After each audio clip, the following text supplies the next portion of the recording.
Hey everybody, what's up and welcome back to today's video guys. And today guys, I'm going to go ahead and be showing you how to play a full song in GarageBand.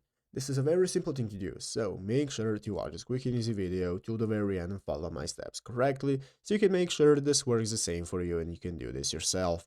But yeah guys, let's get straight into it. So the first thing you want to do is go ahead and open up the official GarageBand application on your mobile phone if you've not already. If you do not have the application, just go to the App Store and download it. And after opening it up, you'll be greeted by this main page right here, which is the home page, where you can find all the instruments that you can play. You can get started with the audio recorder and so on.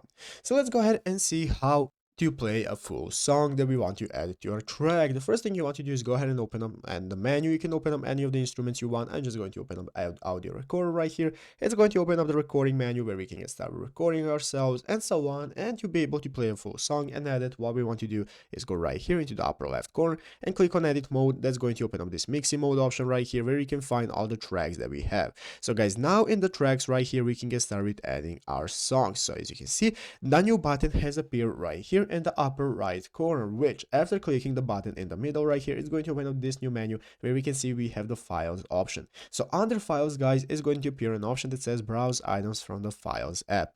So here we have the browse items from the files app where we can take a look at all the files that we have on our phone, and here you can find any song that you have in a supported format like MP3. So go ahead and tap on the song, and after opening up the song, it's going to open it up right here. Now you can drag and drop it right here into your track and add the full song to your track to get started with editing it, adding your effects and so on, and then making your desired music. But yeah guys, basically that is it, how to do it. So I hope this video was helpful. If it was, make sure to leave a like, subscribe to the channel. So guys, thank you for watching, take care and bye.